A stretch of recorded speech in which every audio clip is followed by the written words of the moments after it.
Rosa Vaughn had the deed folded inside her left boot, and she had been walking on it for 3 days because she did not trust a single soul in Caldwell, Kansas, not with something worth that much money and not with something that carried that much grief.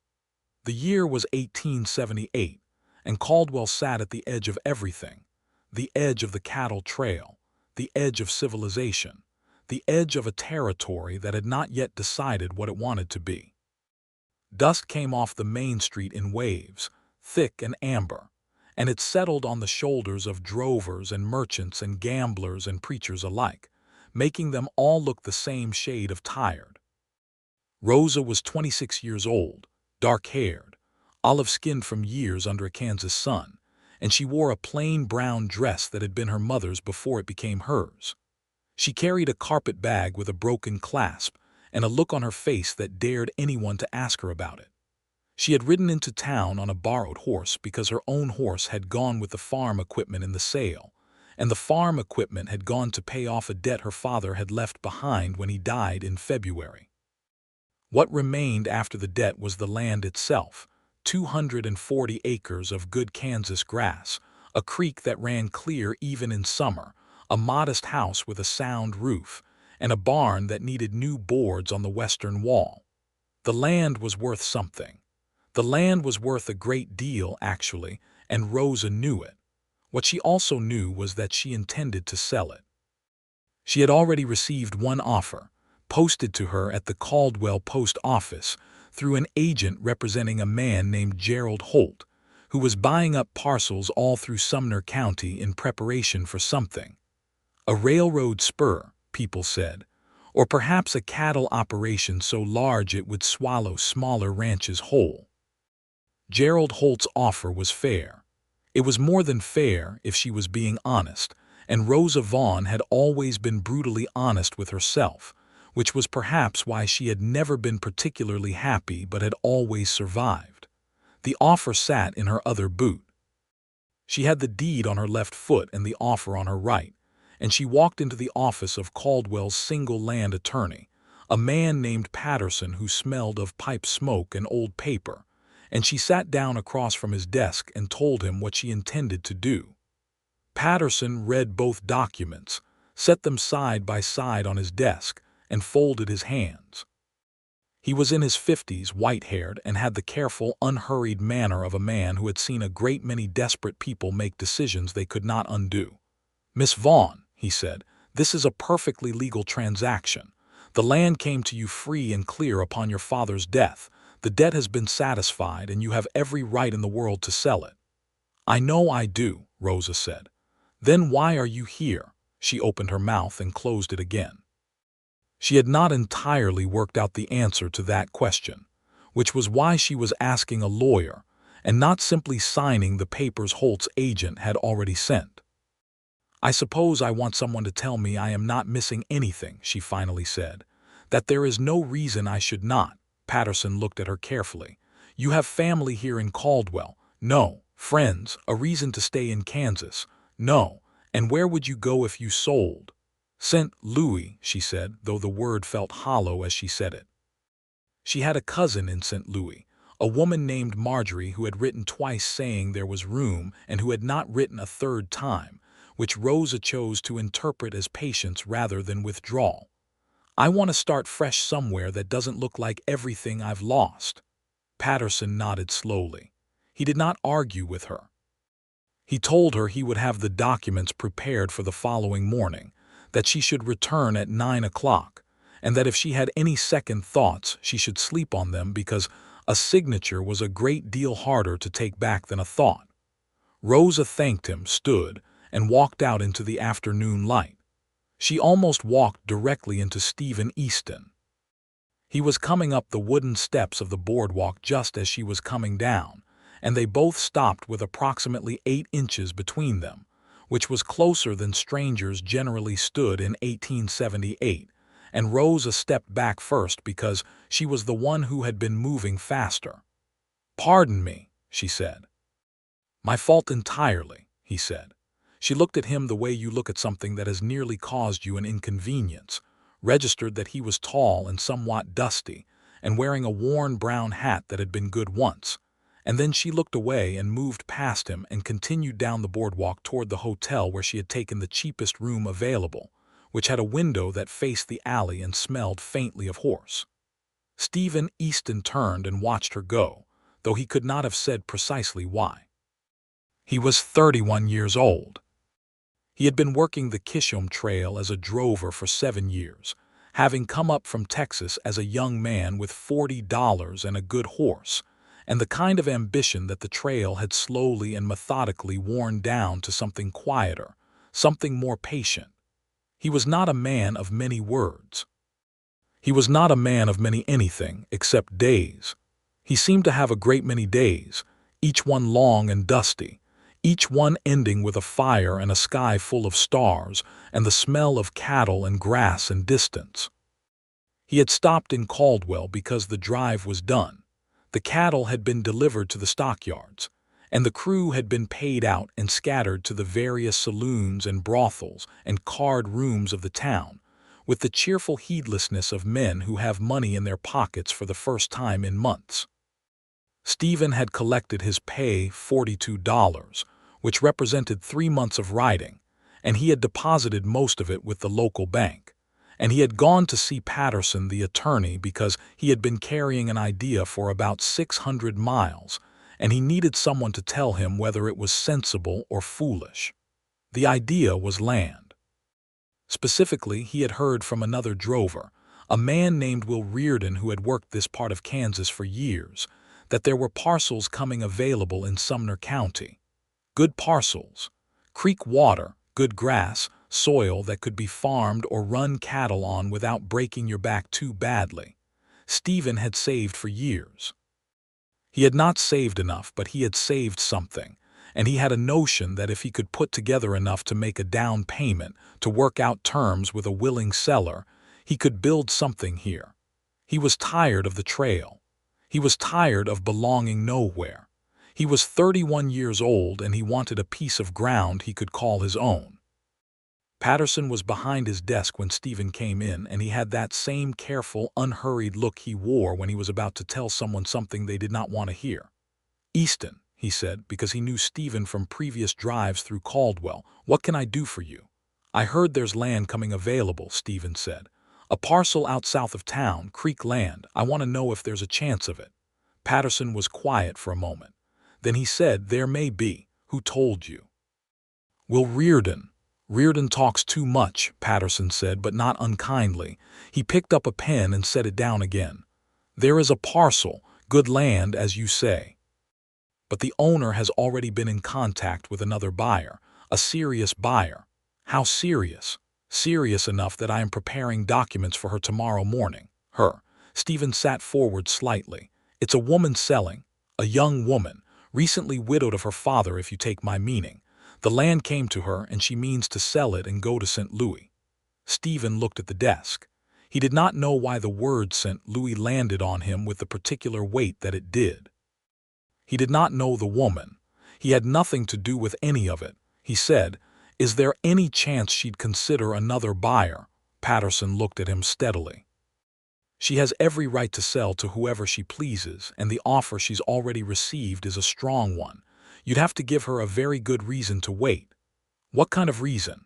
"That," Patterson said, "is entirely your business, not mine."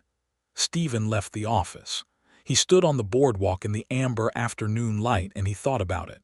He thought about a woman walking toward St. Louis on borrowed momentum. He thought about good land going to Gerald Holt, who would fold it into something large and impersonal and drain the creek dry in 5 years. He knew Holt's reputation. Every man who drove cattle through this part of Kansas knew Gerald Holt's reputation, and none of them spoke of it warmly. He thought about the woman in the brown dress who had nearly knocked him down the steps. He went to find out where she was staying. It did not take long in a town the size of Caldwell. The hotel clerk told him without much ceremony that there was a Miss Rosa Vaughn in room 6, and that she had paid for 2 nights, and that was all he knew. Stephen thanked him, bought a glass of water from the hotel's small dining room. He had given up whiskey some years earlier. on a trail night when he had made a decision he still regretted. And he sat at a corner table, and he thought about what he was doing and whether it made any sense. What he intended to do was introduce himself to a woman he had never met and explain to her that he had a reason she should not sell her land. The problem was that he was not entirely sure what that reason was yet. He had several possible reasons, none of them fully formed. He had a feeling, which was worse than useless as an argument. He had a sense that something was wrong with the picture of that land going to Holt, and a sense that something was right about the idea of him being on it. But neither of these things was a reason he could hand a woman and expect her to take seriously. He went to bed that night in the bunkhouse the trail crew shared, and he lay on his back and he looked at the ceiling and he tried to find the words. He did not find them. In the morning, Rosa Vaughn woke at 6, as she always did, because the habit of farm life does not leave a person simply because the farm is about to. She washed her face in the basin, dressed, pinned her hair, and went down to the dining room for coffee and whatever bread the hotel could provide. She was halfway through her second cup when someone sat down across from her without being invited to do so. She looked up. It was the man from the boardwalk steps. He had taken off the brown hat and held it in both hands with the particular care men give to things they have owned a long time. He looked in the morning light, somewhat more substantial than he had the afternoon before, broad-shouldered, clean-jawed, with dark eyes that had the quality of watching things carefully before committing to any reaction. "Miss Vaughn," he said. "My name is Stephen Easton. I apologize for sitting down without asking." "Then why did you?" "Because I thought if I stood and asked you'd say no and I'd lose my nerve." Rosa set down her coffee cup. "What do you want, Mr. Easton?" He looked at her directly. "I want to ask you not to sell your land tomorrow." The silence that followed was the kind that is weight.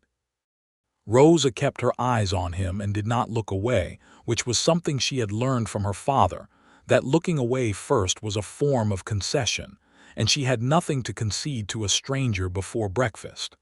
"You have 30 seconds, she said, "to explain why that is any of your business." He took a breath. "I was going to offer you a reason, a good one. I just don't have it fully worked out yet." Rosa stared at him. "You came to my breakfast table to tell me you almost have a reason." "Yes, ma'am." "That is extraordinary," she said, and she meant it as a criticism, but something in her voice had shifted slightly, the faintest note of something that might, in a different situation, have been called amusement. "I know it is," he said. "I am asking you for time to find the words." "How much time?" He looked at her steadily. 3 days. Rosa picked up her coffee cup again. She looked out the window at Caldwell's Main Street, which was just beginning to fill with the morning's traffic. A wagon, 2 men on horses, a woman carrying a basket of laundry, a dog with opinions about all of it.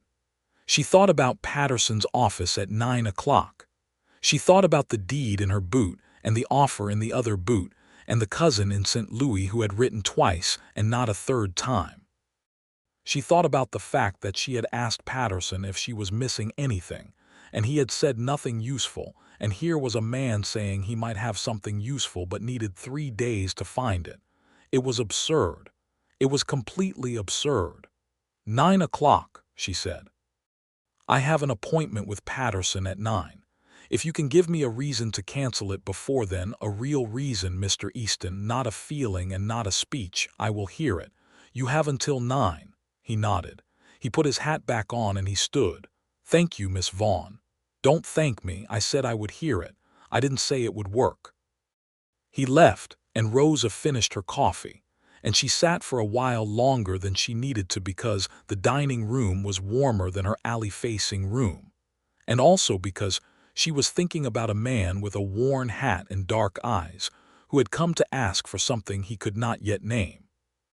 She went to Patterson's office at 9 and told him she needed a short postponement. Patterson looked at her over his spectacles and said, "How short?" 3 days, she said. He nodded slowly, as though this were not surprising to him at all. "I'll keep the documents ready," he said. In those 3 days, Stephen Easton moved through Caldwell like a man working a puzzle he could not quite see the shape of.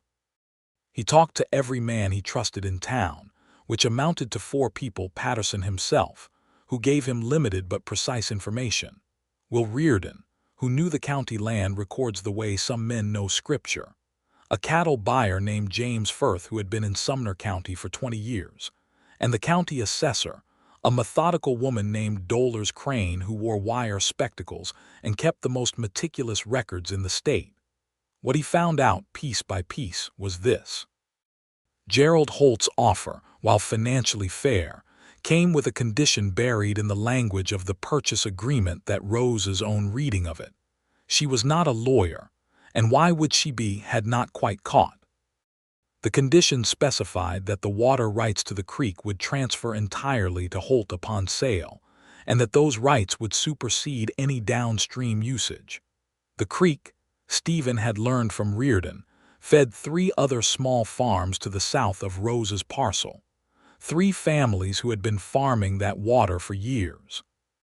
If Holt took the creek rights, which the agreement allowed him to do under Kansas territorial water law as it stood in 1878, those 3 farms would effectively dry up within 2 seasons. That was the first thing. The second thing was about Rosa's father. He found it on the second day, while going through the county records with Dolores Crane's somewhat reluctant assistance. Elias Vaughn had filed a claim in 1866, when Rosa would have been 14 years old, and attached to that claim was a supplementary document. A covenant, actually, though an informal one, signed between Elias Vaughn and a neighboring landowner named Thomas Bridger, who was now deceased.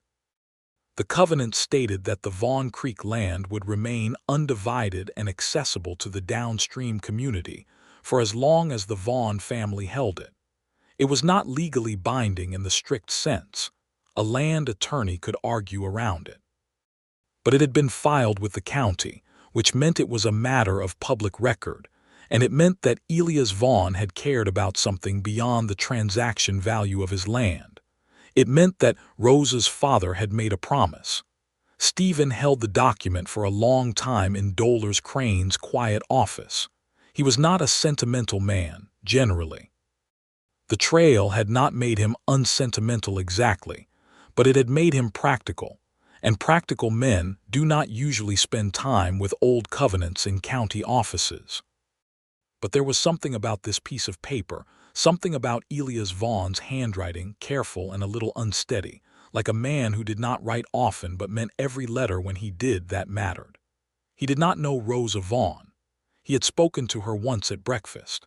He had no right to tell her what her father had meant, but he had 3 days, and he had spent 1.5 of them finding this, and he still had to find the words.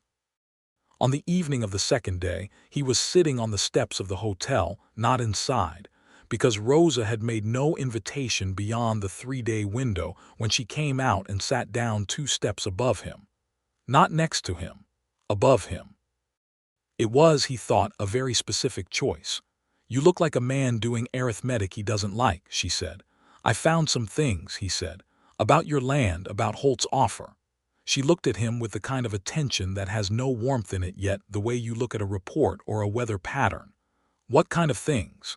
He told her about the water rights clause. He explained it carefully, the way Dolores Crane had explained it to him, without embellishment. He watched Rosa's face as he talked, and he saw something shift behind her eyes, not quite surprise, because Rosa Vaughn had the quality of a woman who was rarely entirely surprised by the world's capacity to be complicated, but something sharper, more focused. "The 3 farms downstream," she said when he finished. "I know one of them, the Andersons. They've been there since before my father settled. If Holt takes the creek rights, they lose the water within 2 years, possibly 1.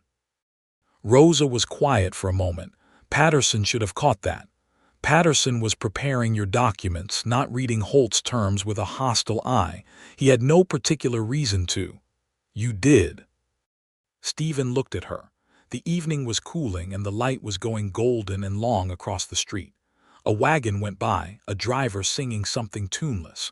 2 children were chasing a dog around the general store's corner. I grew up downstream of a man like Holt, he said, in Texas. Our family had a small spread and a bigger man bought the land above us on the river and redirected the water. We held on for 2 years and then we didn't. He paused. I know what that looks like. Rosa looked at him for a long moment.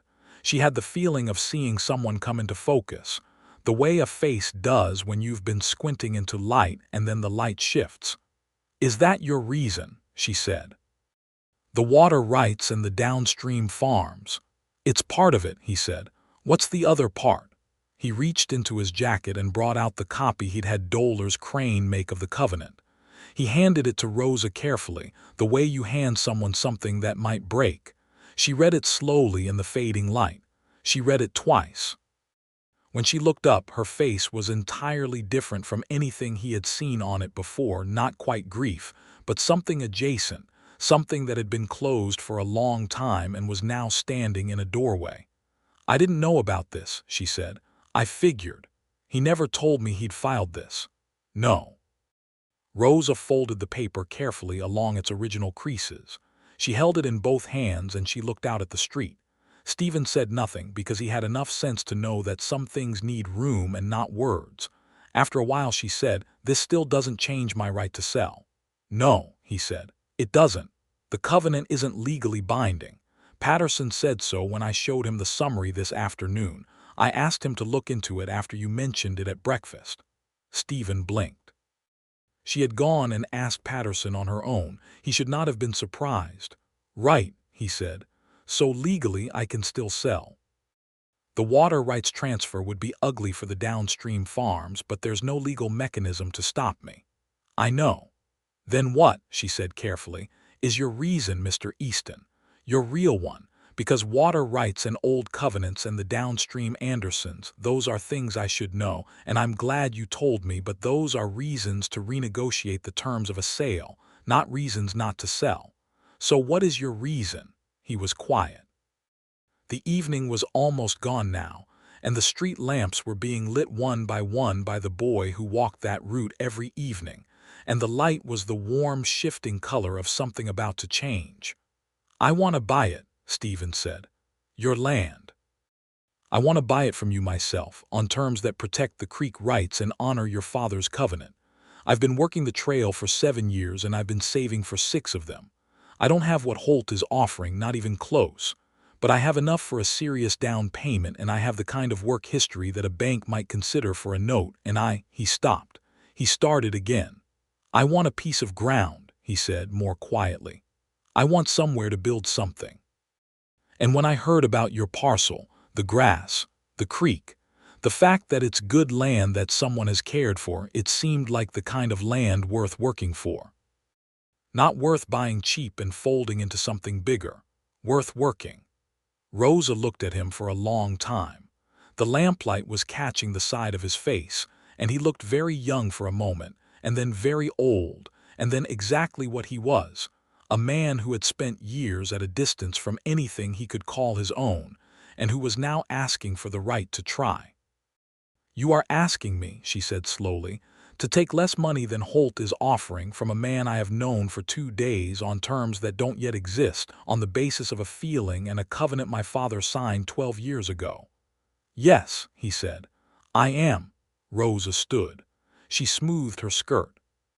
She looked down at him on the step below her and she said, "You have until tomorrow morning, Mr. Easton. If you can come to me with actual numbers, real numbers, what you have, what you could manage on a note, what the terms would look like, I will consider it. You said 3 days to find the words. This is day 2. You have 1 left." She went inside.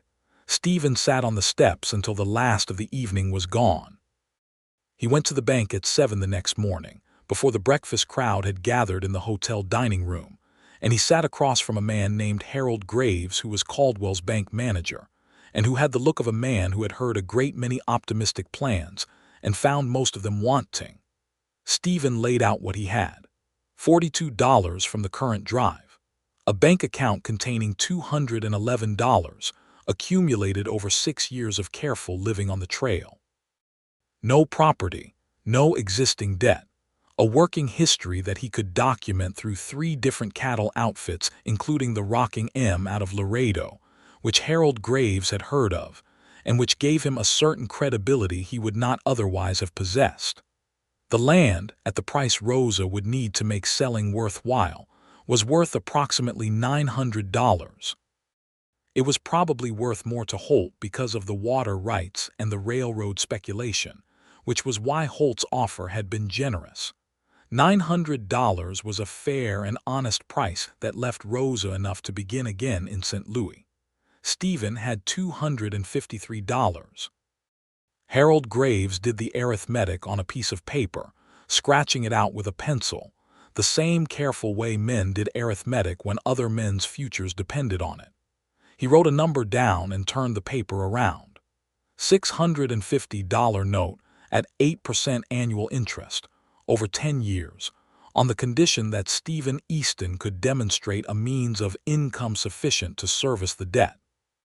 The means of income being the land itself, either farmed or run as a cattle operation, with the creek water managed responsibly. It was not a certainty. It was a conditional offer, contingent on review of Stephen's trail work history and a brief assessment of the land itself by the bank's land examiner, who happened to be in Caldwell that week. Stephen thanked Harold Graves, walked out of the bank, went to his bunkhouse, and sat on the edge of his bunk with his hands on his knees and the conditional offer in his head, and tried to decide if this was enough. Enough to bring to Rosa Vaughn. Enough to constitute the reason she should not sign Patterson's documents. He thought about her face when she read her father's covenant. He thought about the way she had held the paper in both hands, carefully, the way you hold something you did not know you had lost. He put on his hat and went to find her. She was in the dining room again, and this time she was not surprised when he sat down across from her. She was, in fact, already looking at the door when he came through it, which might have meant nothing, but he chose to let it mean something. He told her what the bank had said. He told her all of it, including the conditional nature of the offer and the 10-year note, and the fact that the land examiner would need to come out, and that there was no guarantee any of it worked until the pieces actually fit together. He did not dress it up or make it sound more certain than it was. He watched her face the way he'd watched it the evening before, looking for the place where the curtain moved. 8% over 10 years, she said. Yes. That's more than Holt's cash offer. Yes, over the life of the note, yes. But for you the purchase price is $900. Holt offered $850. Rosa's eyebrows lifted very slightly. You're offering me more. I'm offering you what it's worth, he said. And I'm offering you something Holt is not. What is that? The creek stays with the land as a public good. The downstream farms keep their water. Your father's covenant holds not because the law says it has to, but because the man buying the land says it will. Rosa was looking at him in a way that was hard to interpret. It was not the report look or the weather pattern look. It was something more interior. You are a stranger, she said. Yes. I have known you for 2 days. Almost 3, he said. She looked out the window. A silence fell between them that was not uncomfortable exactly. It had a texture to it, like cloth that is rough in one direction and smooth in another. Why does it matter to you? She said. The covenant, the downstream farms. You don't know the Andersons either. Stephen turned his coffee cup in his hands, a slow motion, thinking. When my family's spread dried up, he said, there were people downstream of us who had even less. A family Morales, they were called, had been there for 2 generations before my family ever arrived. When the water went, they went too. Nobody wrote a covenant for them. Nobody put anything in a county record. They just disappeared. He looked at her directly. Someone wrote a covenant for your land. I'd like to see it mean something. Rosa looked at him for a long time. Then she said, What do you know about farming, Mr. Easton? It was such a practical, abrupt change of direction that it almost made him smile. Enough, he said. I grew up on a spread. The trail taught me cattle. I learned fast. The western wall of the barn needs new boards. I can do that. The pump needs a new gasket. I can do that too. And the south field hasn't been turned in 2 years. My father was sick for a year before he died. The land has been sitting. Good, he said. Resting land is not ruined land. Rosa picked up her coffee cup, held it, did not drink from it. She was thinking. He could see her thinking, not the way some people think, visibly anxious and fidgeting, but the way a person thinks when they have the information and are now deciding what to do with it. Still, interior, purposeful. "If I accept the bank's conditional offer," she said, "and the land examiner approves the parcel, and the bank issues the note, that takes how long to finalize?" Graves said 2 weeks, possibly 3. "And until it's finalized, I'm sitting in Caldwell with no income. I can advance you $50 from my savings as earnest money against the sale price." She looked at him sharply. "That would leave you $203. He had not expected her to do that arithmetic that quickly. "Yes," he said, "that is not a comfortable position. No, but the note covers the gap. For you, not for me." He nodded. She was right. He was asking her to take on uncertainty that cost her. He said, "I know, and I can't make that cost disappear. What I can do is give you the full $900 if the bank approves, and I can give you the covenant in writing from me, witnessed and filed, that the water rights remain a community good in perpetuity." "In perpetuity," she repeated. "That's a long promise." "It's the right one." Another silence. The dining room was filling up around them, other guests arriving for breakfast, a family with 2 loud boys who knocked over a chair, a man reading a newspaper, a woman in traveling clothes who looked as though she had been on a coach for a very long time. Normal morning sounds.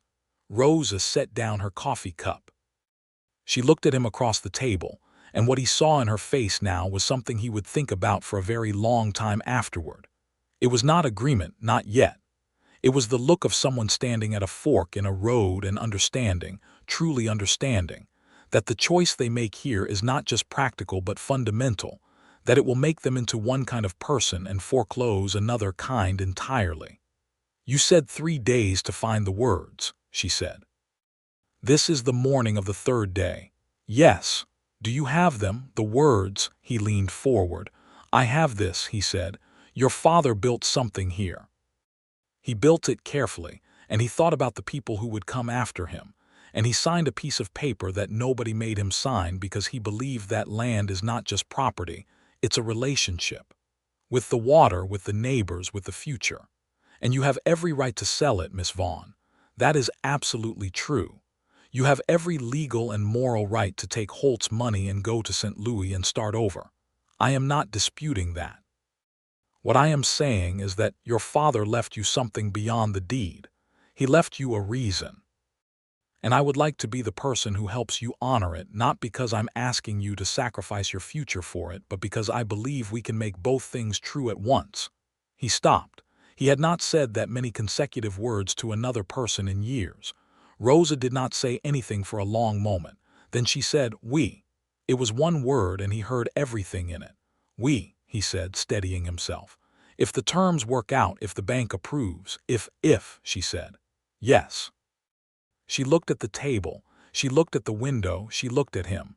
"I am not a woman who makes decisions on the basis of speeches," she said, "or strangers or feelings. I know. I am a woman who makes decisions on the basis of numbers and facts and what is in writing. I know. The numbers almost work," she said. "The bank's conditional offer is serious. The $50 earnest money is real. The covenant in writing is real." She folded her hands on the table. "Tell me one thing, honestly, no speeches. All right. If the bank denies the note, if the examiner doesn't approve the land, or the interest terms fall apart, or it simply doesn't come together, what happens then?" Stephen looked at her. "Then you have the $50 earnest money, which is yours to keep, and you go back to Patterson's office and you sign Holt's documents, and I go back to the trail. And the covenant? I'd still file my promise with the county," he said, "for whatever it's worth without ownership behind it." Rosa was quiet for a moment. Then she did something he had not seen her do in the 3 days he had known her, which was to almost smile, not fully, not yet, but the corners of her mouth moved and her eyes changed, and it was enough. "Mr. Easton," she said, I will send a message to Holt's agent today declining his offer and requesting a hold period. I will instruct Patterson to postpone the documents, and I will spend the next 2 to 3 weeks in Caldwell while the bank does what banks do." She paused. "In the meantime, there is a boarding house on Maple Street that costs less than this hotel and does not smell of horse. I suggest you also find somewhere less expensive to sleep, because you have just advanced $50 of your savings on a conditional bank note." He reached across the table, and they shook hands. Her grip was firm and direct, the handshake of someone who has done physical work, and his was the same. And the contact lasted precisely 3 seconds, which was exactly the right amount of time and not a moment longer. The following 2.5 weeks were the most complicated and interesting of Stephen Easton's adult life. The land examiner, a man named Peterson, no relation to Patterson, rode out to the Vaughn parcel on a Monday and spent the better part of a day on it. He measured and tested and walked the creek banks and assessed the soil with the kind of meticulous thoroughness that bank-commissioned land examiners brought to their work when they were doing it properly. He came back to Caldwell and filed his report with Harold Graves on Wednesday, and the report was favorable.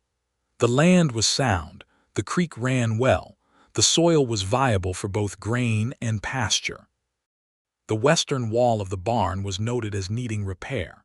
Harold Graves sent a message to Stephen on Thursday morning. The note was approved. Stephen read the message twice, standing outside the bank with the morning sun making long shadows down the street. He folded it into his pocket and he went directly to find Rosa, who was in the boarding house's small sitting room with a book she wasn't reading, and he stood in the doorway and said, "It's approved." She closed the book. "All of it, all of it." "The terms stand. $900 at 8% over 10 years, $250 as down payment from my savings."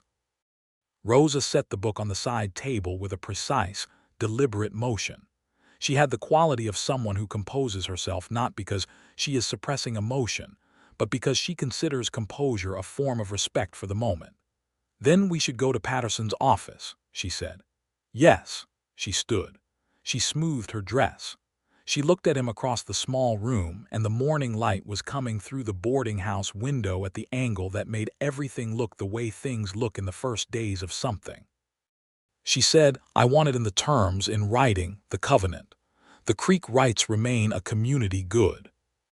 The Andersons and the other downstream farms retain their access in perpetuity." "Already drafted," he said. "Dollar's Crane helped me write it up yesterday. Patterson's reviewed it. It goes in as an addendum to the sale agreement." Rosa looked at him steadily. "You drafted it before you knew the bank would approve?" "Yes." "Why?" He was quiet for a moment. "Because the covenant matters regardless of whether the sale happens," he said. "I told you I'd file it either way." Something in her face shifted again. The same doorway quality she'd had when she read her father's covenant that first evening on the hotel steps, but this time the door was a little more open, and the light coming through it was warmer. "Let's go to Patterson's office," she said. They walked to Patterson's office side by side in the morning light, not touching, not exactly separate either, with the particular quality of two people who are discovering the specific distance at which they are most comfortable walking with each other. Patterson had the documents ready. He had the sale agreement, the bank's note terms, the covenant addendum, and the deed transfer, all arrayed on his desk with the neat precision of a man who had been practicing law for 30 years, and understood that the formality of paperwork was itself a form of respect for the people involved in it. He read everything aloud, every clause, every provision. Rosa listened with absolute attention, and twice she asked him to stop and reread a section, and both times he did so without impatience. Stephen sat beside her and watched her face, and thought that she was the most focused person he had ever seen in a legal context, and he had seen a few. When Patterson finished, he looked at them both. "Are there any questions before I ask you to sign?" Rosa said. "The covenant addendum is it filed with the county at the same moment as the deed transfer?" "Simultaneously," Patterson confirmed. "And it is binding on future purchasers as well, if the land is ever sold again." Patterson looked at Stephen. Stephen had asked him this same question 2 days ago. Yes, Patterson said. It runs with the land. Any future owner takes it subject to the covenant. Rosa nodded. She picked up the pen. She signed her name with the same careful, deliberate quality she brought to everything. Rosa Vaughn, in a clean, clear hand, not ornamental but precise. Stephen signed beneath her. Patterson signed as witness. He stamped everything, and the sound of the stamp was final and complete, the sound of something having been decided. Outside the office, in the morning that was now almost 10 o'clock, Rosa stood for a moment with her hands at her sides and looked at the street. Stephen stood beside her. "Well," she said. "Well," he said. A pause. "I have to wire my cousin in St. Louis," she said. He looked at her. Still. She turned to look at him, and there was the almost smile again, and this time it was slightly more. "To tell her I'm not coming," she said. "She will be relieved." She wrote twice and then stopped, which I always thought meant she was being patient, but I think actually it meant she did not have room after all. Something shifted in Stephen's chest. It was the particular, specific warmth of something that has been wished for and then arrived and is not quite believable yet. "You're staying," he said. "I just signed the deed transfer. The $900 will be in my bank account when the note clears. I have enough to start over here as well as in St. Louis, and here I know the land." She paused. "Here I also know to some degree the man who is farming it, to some degree." He accepted that. "Where will you go?" she considered. "There's a schoolteacher position opening in Caldwell in September. Dollar's Crane mentioned it. I taught at the county school for 2 years when I was 22 before my father got sick and I came back to the farm." She looked at him. "I'm better at teaching than I am at farming, honestly." "I could use advice on the land," he said. "From someone who grew up on it. Is that an invitation?" "I suppose it is." She nodded slowly, as though filing this information in an orderly mental cabinet. "The western wall of the barn," she said. "The boards need to be cut to fit the existing framing. My father always ordered from the mill on 2nd Street, not the one on Commerce, because the 2nd Street mill cuts truer. I'd start there." "Thank you," he said. "The pump gasket," she added, "is a standard size. Any hardware store in Caldwell will have it. The south field plow it east to west, not north to south. My father tried north to south once and it drained wrong." She said it all in the tone of someone passing on practical information, the way you talk when you are pretending that what you are doing is practical and not at all personal. "Miss Vaughn," he said. She looked at him. "Will you come out and see it? Once I've done some of the work, I'd like your opinion on the south field." It was a simple question. It had an obvious practical frame. They both understood that it was neither simple nor purely practical. "Yes," she said. "I will." The next 2 months were made of ordinary things done in extraordinary circumstances, which is generally the texture of how a life changes. Stephen rode out to the Vaughn parcel. It was still called that by everyone in the county, and he did not try to rename it, because it had earned its name. In the second week of August 1878, with a borrowed wagon full of lumber from the 2nd Street mill, and a new gasket for the pump, and a determination that nearly frightened him with its intensity. He had never wanted anything this specifically before.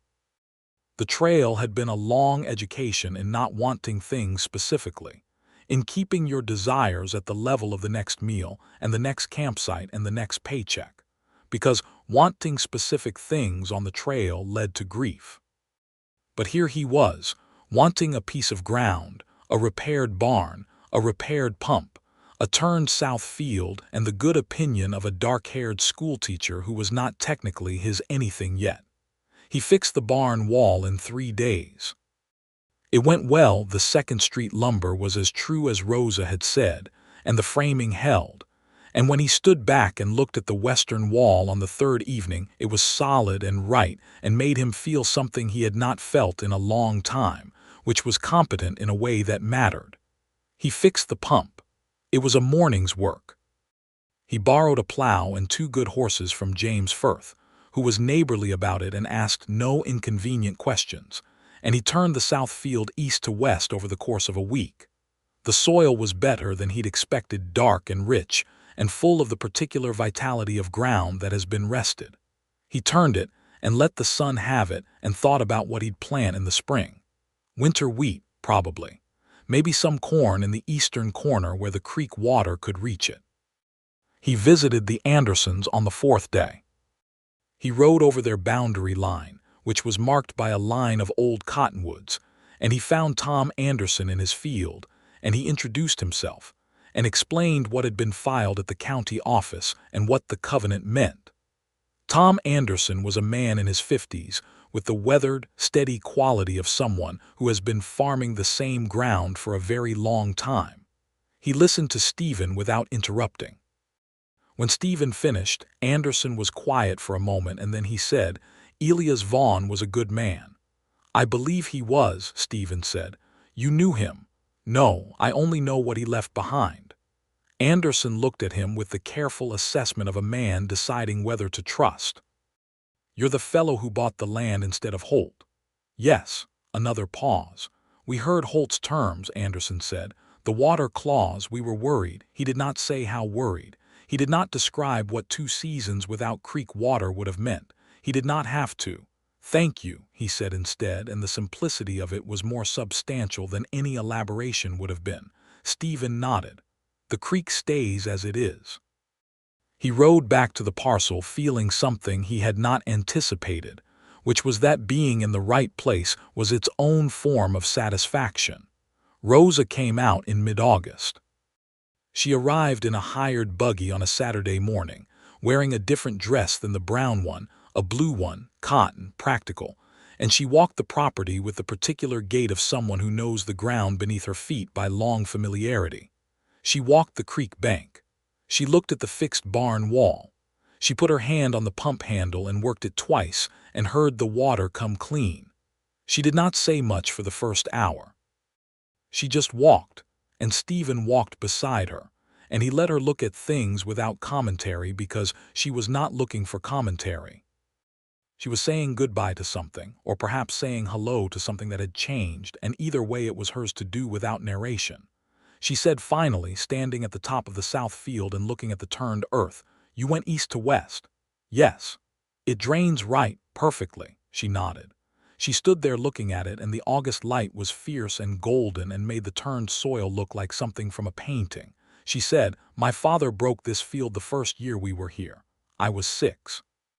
I sat on the fence post and watched him. He was singing." Stephen looked at her profile. What was he singing? She thought about it. Something in Welsh. His mother had been Welsh. I don't know what the words meant. She paused. He had a good voice. Stephen did not say anything. He just stood with her in the silence that the story created, the kind of silence that is a form of company. After a while she said, "The winter wheat should go in the western half. It gets more morning sun." "I thought the eastern half because of the creek water." "It doesn't need creek water. It needs sun in the mornings." "The creek water would actually be too much in a wet spring. It would pool." She looked at him sideways. "I told you I was better at farming than you thought. You told me you were better at teaching." "I'm better at both than I let on," she said. And this time the smile was full and sudden, and it changed her entire face. And Stephen Easton felt it go through him like a sound, clean and clear and irreversible. They had lunch on the grass near the creek. A simple thing that Stephen had put together: bread and dried meat and water from the creek, which ran cold and bright even in August. They sat across from each other and ate and talked. Properly talked, not the way they had talked in Caldwell, which had been careful and transactional and slightly wary on both sides, but the way people talk when they have moved past the need to assess each other and have arrived at the simpler, better country of actual conversation. She told him about teaching school, about the particular satisfaction of watching someone understand something they had not understood before, the moment the light came on behind someone's eyes. He told her about the trail, about the long nights and the cattle sounds, and the way the stars looked from the open ground of the territory, nothing between you and the sky in any direction. She told him about her father's illness, the last year of it, the slow, terrible quality of watching a strong man diminish. She did not tell it dramatically. She told it the way she told everything, with precision and without embellishment, which somehow made it more moving than drama would have. He told her about the family spread in Texas, the river, the Morales family. He had not told anyone the full story before. He told it slowly, finding the shape of it as he went, and she listened with the same absolute attention she gave to legal documents and county records, which was the highest form of attention he had ever encountered. By the time they stood up from lunch and walked back through the property, something had changed. It was not dramatic. There was no declaration, no gesture, no signal.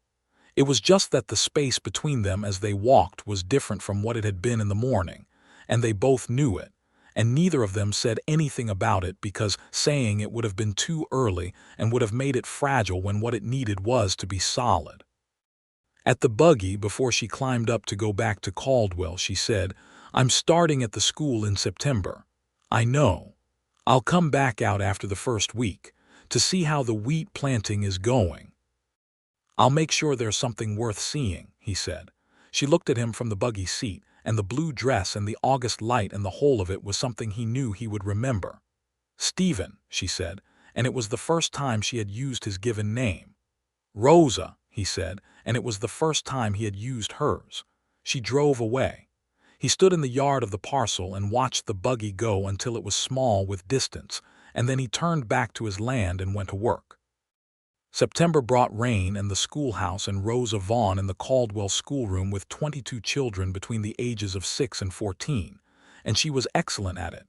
As she had said, she would be organized and patient and demanding in a way that children, it turned out, responded to well, because they knew where they stood with her, and knowing where you stand is a great comfort. She came out to the parcel on the second Saturday of September, as she had said she would. She stayed for most of the day. The wheat was in the ground, the western half of the south field, exactly where she had said to put it. The barn wall was solid. The pump ran clean. The house, which Stephen had been gradually repairing alongside everything else, had a new window pane in the kitchen where the old one had cracked, and Rosa noticed it the moment she walked in and said, "You replaced the glass," with the particular tone of someone noting that something has been cared for. "It bothered me," he said. "Cracked glass lets the cold in." "It does," she said. She stood in the kitchen of the house that had been her father's house and looked at the room that had been familiar to her since childhood, and she saw what had changed and what had stayed the same, and she seemed to be making her peace with all of it.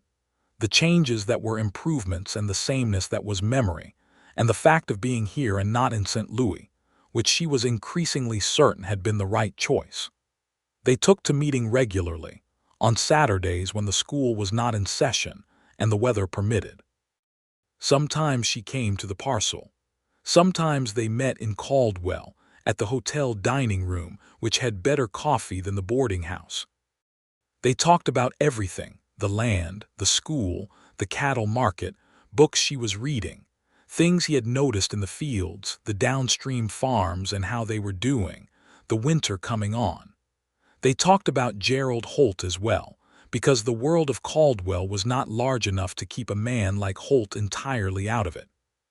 He was buying other parcels, as everyone had known he would, and the water rights situation was becoming a pattern. Other small landowners were discovering the same kind of clause buried in his purchase agreements, and 2 of them had come to Patterson with questions after hearing about the covenant Stephen had filed. Patterson had become quietly busy with a new kind of work, which was protecting small landowners from large buyers, and he did it with the same unhurried precision with which he did everything. October came. The evenings were cold and the days were sharp and brilliant, and the land had the quality it has in Kansas in the autumn, which is something like the quality of held breath. One Saturday evening, walking back from the creek to the house, Stephen stopped on the path and Rosa stopped a step behind him, and he turned around because he had something to say that he had been trying to say for several weeks and had not managed because he was still, fundamentally, a man of few words, and this particular speech required exactly the right ones. "Rosa," he said. She looked at him in the fading afternoon. "I know we have known each other for 2 months," he said. I know that is not long by any standard that makes sense. I know I asked you for 3 days and you gave them to me, and you gave me a great deal more than that, and I don't take any of it lightly." He stopped, started again.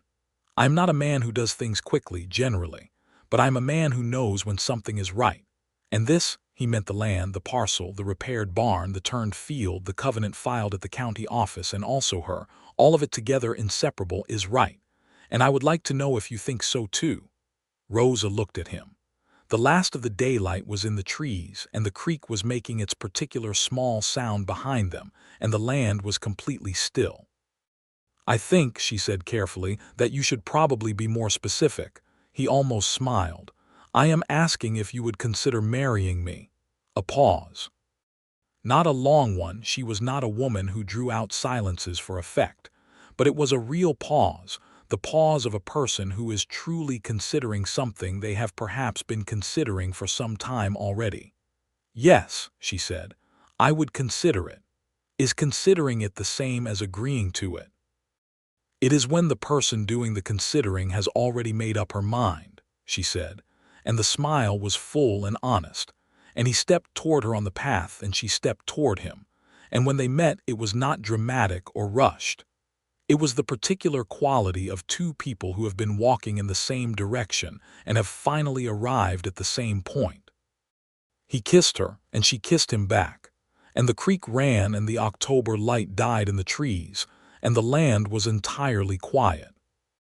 They were married in November, in Caldwell, in the small church on the north end of town, with Patterson and his wife in attendance, and Dolores Crane, who had helped draft the covenant, and James Firth, who had lent Stephen the plow horses, and Tom Anderson, who came in from his farm with his wife and their 3 adult children, and 22 schoolchildren who had lobbied their parents to be allowed to attend their teacher's wedding, and whose presence made the church fuller and noisier and better than it would otherwise have been. Rosa wore her mother's best dress, which was cream-colored and had been kept carefully folded in a cedar chest through the whole of the difficult year following her father's death. She had taken it out the morning of the wedding, and it fit, which she chose to interpret as a good sign. Stephen wore his best clothes, which were the clothes he had bought in Caldwell at the start of the drive season, brushed clean, and pressed with the care of a man for whom this was the most important day of his adult life. He stood at the front of the church and watched her walk up the aisle, and his face did what faces do when something exceeds what they had been able to imagine. It went still and clear and full of something that had no name that fit it perfectly. The minister read the words. They said the words back. Outside the church, a cold November wind was going through the town, and inside it was warm with the proximity of people. And when the minister said the thing that meant it was done, a small boy in the front row, 8 years old, named Thomas, Rosa's most obstinate student, stood up and cheered, which broke the solemnity of the moment and repaired it all at once by making everyone laugh. They went back to the parcel that evening. Their parcel, now, jointly and completely. The house was warm because Stephen had spent the previous day laying a proper fire in preparation, and Rosa had brought food from the boarding house cook who had been kind to her during the weeks she'd stayed there.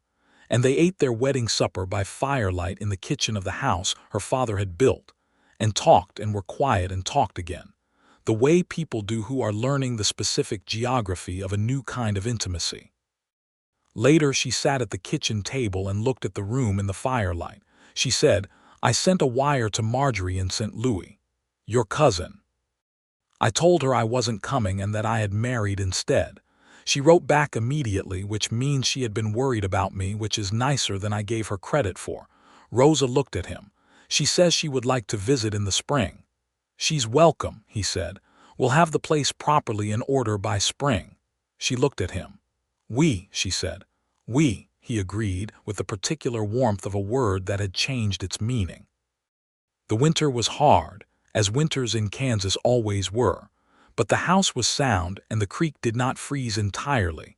It thinned and slowed at the edges, but the center ran all winter, which was both practically useful and privately beautiful, and Rosa would sometimes stand on the bank in the cold morning and watch it and feel the particular gratitude of someone who has almost lost something and then not lost it. The wheat came up in the spring.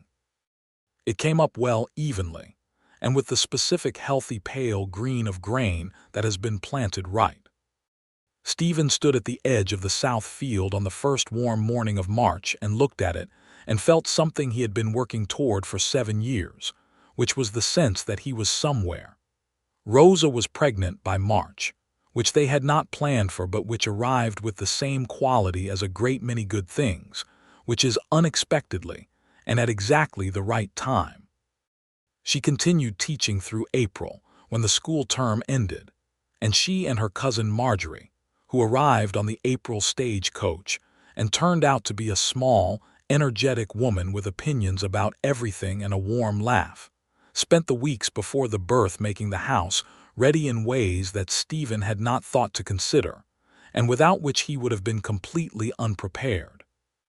Marjorie also had opinions about the farm, the west side of the barn notwithstanding, and she shared them freely over every meal, and Stephen found that he liked her enormously, which surprised him because she was so entirely unlike Rosa in temperament, and it confirmed a thing he had begun to suspect, which was that Rosa came from good stock in every sense.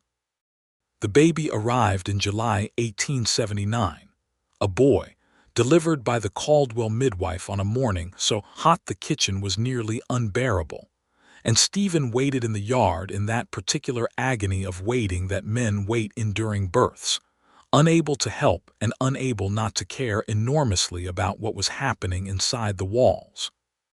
When the midwife came to the door and said it was done and everyone was well, he went inside with his hat in his hands and he saw Rosa, exhausted and clear-eyed and holding a very new, very small, very specific person.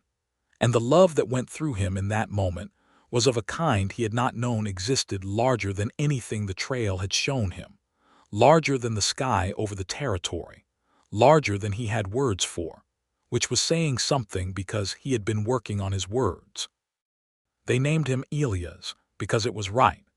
Elias Easton grew into the summer with the single-minded focus of a healthy baby, and the parcel grew with the summer too. The wheat was harvested in August, a good crop, not spectacular but solid, the kind that pays its debts and leaves a margin. Stephen sold it through the Caldwell grain dealer and made a payment on the bank note and banked the rest with the careful precision of a man who knows what it is to have nothing and intends to maintain the margin he has built. Marjorie went back to St. Louis in September with promises to return, and the parcel settled into the rhythms of autumn again, just the three of them, Rosa and Stephen and Elias, and the creek and the repaired barn and the good fields. Tom Anderson came over one afternoon in September with a bottle of something homemade, and they sat on the porch steps, Stephen and Tom Anderson and Rosa, who was nursing Elias, and declined the bottle with a look that made Anderson laugh, and they talked about the water, the crops, the county, what was happening with the territory. "Heard Holt is moving north," Anderson said, "buying land up near the Nebraska line." "Someone else's problem," Stephen said. "Someone will file a covenant," Rosa said, without looking up from Elias. "Eventually people learn." Anderson looked at her with the same expression of careful reassessment that he'd had for Stephen the first time they'd met. "Heard you wrote the schoolchildren's Thanksgiving address this year," he said. "My granddaughter read it out and she was something." "She wrote most of it herself," Rosa said. "I just corrected the spelling." Anderson smiled. He stayed another hour and then rode home in the cooling evening, and Stephen watched him go from the porch steps and thought about the Morales family in Texas and about circles that do not always close perfectly but sometimes close enough. Rosa put Elias in his crib, which Stephen had made from cedar over the winter months, and came back to the porch and sat beside him. The evening was clear and the stars were coming out one by one in the Kansas sky, and the creek was a sound at the edge of hearing. She leaned her head against his shoulder. He put his arm around her. They sat and looked at the land that was theirs together, and the covenant that held it, and the water that ran through it, and the fields that were resting now and would be planted again in spring. 3 days, she said after a while. What? You spent 3 days finding the words, she said. In Caldwell. Before you came to my breakfast table on the third morning and said all of it. He thought about those 3 days. The county record's office, Dolar's Crane's careful files, Patterson's desk, Harold Graves's arithmetic. Did I find them, he said. The right words. She lifted her head and looked at him. In the starlight she had the same quality she'd had when she walked the property in August, fully present, not performing any version of herself, simply and completely herself. Yes, she said. You found them. He looked at her. You'd already decided, hadn't you, when I came to breakfast that morning? You'd already made up your mind. She considered this with the honesty she brought to everything. I had decided, she said carefully, that you were worth hearing. There is a difference. Not much of one. A significant one, she said. I needed the words, Stephen, not because they convinced me, but because I needed to know you had them, that you could find them when it mattered. He understood this. He thought he had always understood it, actually, from the moment she had sat 2 steps above him on the hotel porch and asked him what his reason was. I'll keep finding them, he said. When they matter. She leaned back against his shoulder. Good, she said. The second winter was easier than the first. Stephen knew the land now, knew where the cold came from and how the creek behaved in January, and which parts of the fields needed covering and which did not. Rosa had negotiated a full year's teaching contract with the Caldwell School Board, which pleased her, and she rode the 3 miles to Caldwell on school days on a good mare she had named, with irony, practical, and came home in the evenings to a warm kitchen and a husband who had generally remembered to have something started on the stove. They were not perfect at the daily business of living together. No 2 people are. There were mornings when Stephen's silence went on longer than was comfortable, and evenings when Rosa's precision about certain things felt like criticism when she had not meant it that way, and there were nights of February when the cold was so complete and the isolation so total that even the warmth of each other was not quite enough to push it entirely back. But they talked. They had learned from the beginning how to talk, really talk, the way they had sat by the creek in August and said real things to each other, and when something was wrong they could generally find the words for it, eventually, with patience, the way you find most things of value, by looking steadily and not giving up.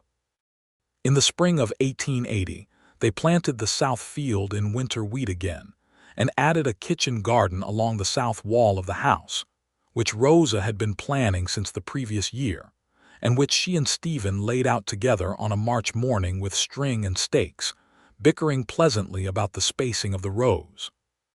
She was pregnant again by April, which she told him on a Wednesday evening in the kitchen, in the same direct, unornamented way she told him everything, and he looked at her across the table with the same full, clear look he'd had when they were married, and then he stood up and came around the table and held her for a long time without saying anything, which was its own kind of word. The cousin Marjorie came back in June, as she had promised. She was considering moving west herself, she said. The St. Louis cousin she'd been staying with had become, over the past 2 years, something of a trial to live with, and Caldwell, while dusty, had a great deal to recommend it. She stayed the summer, and by August she had, entirely to Rosa's amusement and nobody else's surprise, begun a courtship with James Firth, the cattle buyer, who was a widower of 4 years' standing and who was, as Marjorie informed Rosa in great detail one afternoon while they were shelling peas on the porch, not at all as boring as he appeared. The second baby arrived in October 1880, a girl this time, with Rosa's dark hair and within the first week, demonstrably Rosa's precise and impatient character. They named her Clara, which had been Rosa's mother's name, and Elias, now 14 months old and fully mobile, approached his sister with the combination of bafflement and proprietary interest that small children bring to new siblings. That winter, the 4 of them in the house that Rosa Vaughn had built, and Stephen Easton had repaired, and Rosa had returned to and made into something new.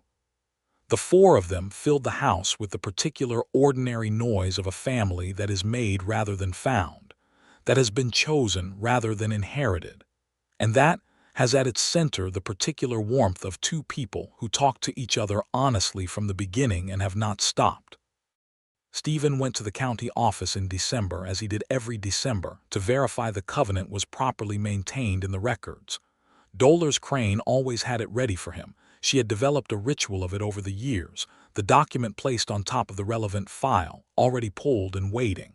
She was a woman who appreciated consistency. He looked at the covenant each year. Elias Vaughn's handwriting, careful and slightly unsteady. The downstream community, water in perpetuity. He looked at it, and he thought about a morning in August 1878 when he had sat in Dolores Crane's office and held a piece of paper and tried to decide what it meant. He thought about the words he had not yet found, the reason he was still looking for. He thought about Rosa on the hotel steps, above him, watching. He went home in the cold December afternoon to the parcel that was their parcel, to the house with firelight in the kitchen windows, and the sound of Elias saying something emphatic to his sister, and the smell of something Rosa had made for supper.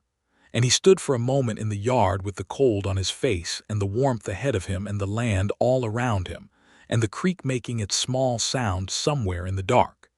He had been a man of no words, once. A man who belonged nowhere, who drove other men's cattle across other men's land and slept under a sky that never quite felt like his. He had spent 3 days in a hotel town in Kansas in the summer of 1878 looking for a reason, and the reason had led him to the words, and the words had led him here, to this yard, this land, this light in the window, this life. He went inside. Rosa was at the stove, and she looked up when the door opened, and she had the flour-dusted, slightly tired, entirely present quality of a woman at the center of a life she has chosen. She looked at him the way she had looked at him every evening for 2 years, which was directly and without pretense, and she said, "You went to the county office."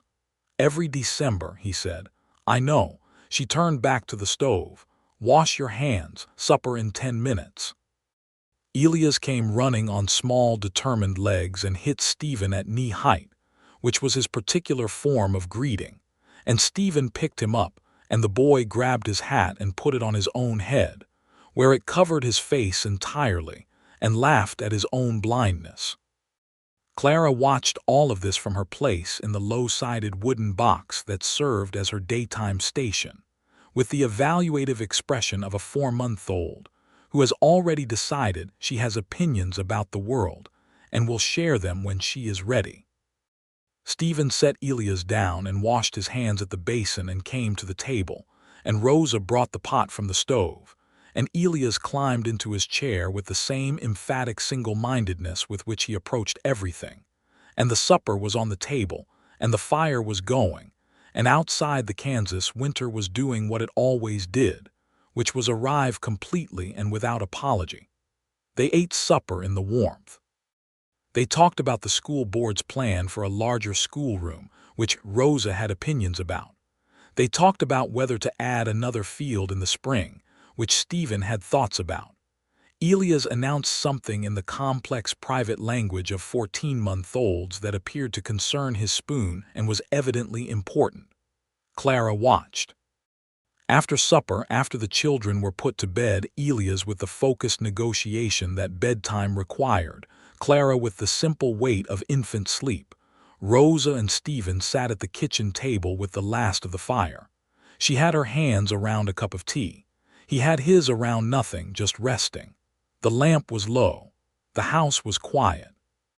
"Good day," she said. "Good day," he agreed. A pause that was comfortable, the kind they had made together over 2 years of evenings. "Are you happy?" she said. It was the kind of question Rosa Vaughn asked, which was directly and without ceremony, because she was not interested in performance and she wanted to know. He looked at her across the table. He thought about 7 years on the trail. He thought about a morning in September 1878, when Harold Graves had turned a piece of paper around, and he had sat in a bank in Caldwell with $253, and a conditional offer, and the most important question he had ever asked still ahead of him. He thought about a woman sitting 2 steps above him on hotel steps, asking for a reason. "Yes," he said, simply and completely. "Are you?" Rosa looked at him for a moment with the quiet, full look she gave him sometimes, the look that was beyond precision or assessment, that was simply and entirely present. "Yes," she said. She reached across the table and put her hand over his. He turned his hand over and held hers. Outside, the Kansas night was enormous and cold and brilliant with stars, and the creek ran in the dark through the Vaughn land that was now the Easton land, through the covenant that held it, past the Anderson farm and the other downstream farms, carrying the water that had always run here and would run here long after any of them were gone. The barn wall was solid. The south field was resting. The wheat would come up in the spring.